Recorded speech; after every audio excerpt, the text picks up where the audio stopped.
আনহা ওনার সঙ্গে যেই দিন বিবাহ হয়, বিবাহ হওয়ার পরে বাসার ঘরে যেই জানে যায়, যাবার পরে হযরতে আমিনা স্বামীকে ডাক দিয়ে বলে, ও স্বামী, আমার মতন ভাগ্যবতী নারী দুনিয়ার জগতে আর নাই। যদি কি বলা যাবে না সুবহানাল্লাহ? বলে কেমন?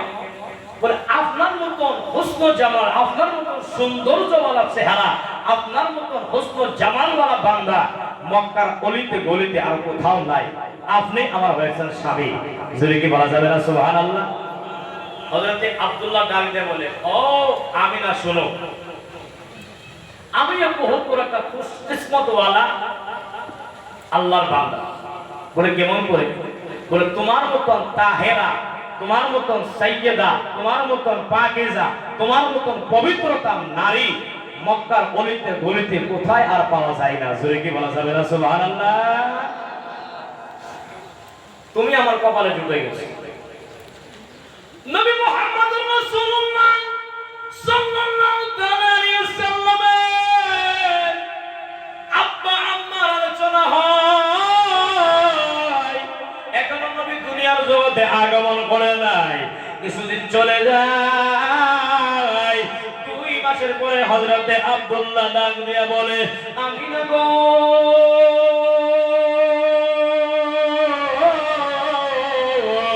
আগে ছিলাম আমি একা, যেই থেকে মন চেয়েছে আমি বাইর হয়ে গিয়েছি, তারপর হয়ে গেলাম 2 জন। আমিনা শোনো, কিছুদিন পরে হয়ে যাব 3 জন। আমার সন্তান যে দুনিয়ার জগতে আগমন করবে, দুনিয়াতে আসার পরে আমাদের কাছে অনেক ধরনের বস্তু চাবে। আমি বাবা হয়ে যদি ওই বস্তুগুলো না দিতে পারি, আমার সন্তান মনের ভিতরে আঘাত নেবে, আমার সন্তান মনের ভিতরে দুঃখ নেবে। আমি না গো, তুমি আমাকে পারমিশন দিয়ে দাও, আমি মুলকের সামনে তিজারতে চলে যাই, আমি মুলকের সামনে তিজারতে চলে যাই। বলে কিসের জন্য? বলে ব্যবসার নিয়তে। বলে স্বামী গো, এই তো 2 মাস হয়ে গেছে, বিবাহ হয়েছে, আর স্বামী আপনাকে ভালো করে মন করে দেখতে পারে না। আপনার আমানত আমার পেটের ভিতরে এসে পড়েছে গো স্বামী। ও স্বামী,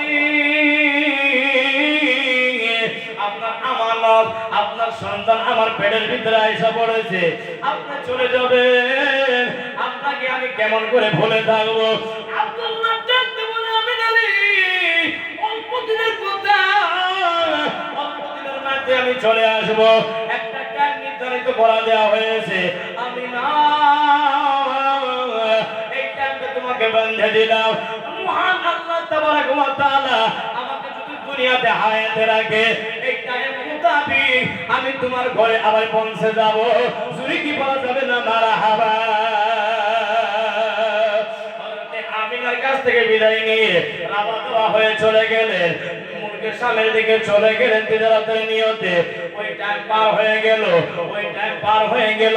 যেই টাইমে হযরত আব্দুল্লাহ রাদিয়াল্লাহু তাআলা আনহু যেই টাইম দিয়েছিল বাড়িতে ফিরবে, ওই দিন হযরত আমিনা সাইয়্যিদা তাহিরা সুন্দর করে বাড়ি খোঁজকাজ আরম্ভ করে দিয়েছে, বাড়ি ঘরে কাজ আরম্ভ করে দিয়েছে, বাড়ি ঘর সাজানো আরম্ভ করে দিয়েছে।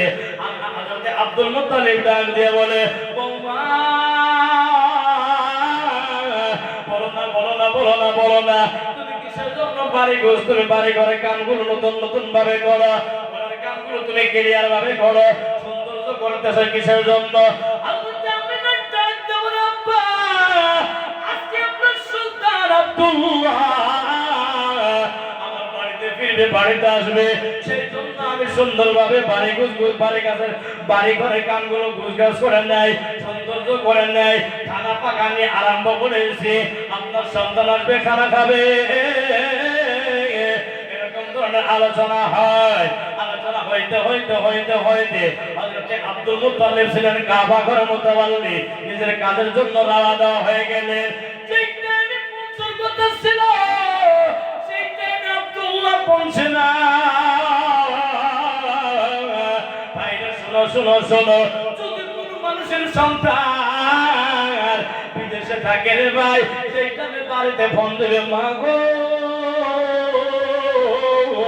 ও বাবা আমি বাড়িতে আজকে যাবো, দেখতে পাবা দুনিয়ার সব মানুষের ঘুমের ঘরে চলে যায়, কিন্তু আপনার বাবার চোখে কিন্তু ঘুম আসে না। জবান করে কথা বলেন ঠিক কিনা? আর যেখানে কোনো বলে ভাই বিদেশে থাকে, দেখতে পাওয়া যায় ওই সুন্দর করে বাড়ি করে কাজগুলো গুছায় নেয়, সুন্দর করে নেয়। কেন জানো? আর আজকে আমার ভাই বিদেশ থেকে চলে আসবে, ভাইয়ের পছন্দ নিয়ে খানা বানাইবো। যেরকম ভাবে কোনো স্ত্রী যদি স্বামী বিদেশ থেকে আসে একটু আনন্দ হয়ে যায়, সেই আনন্দ তো হযরতে আমিনা হয়েছে।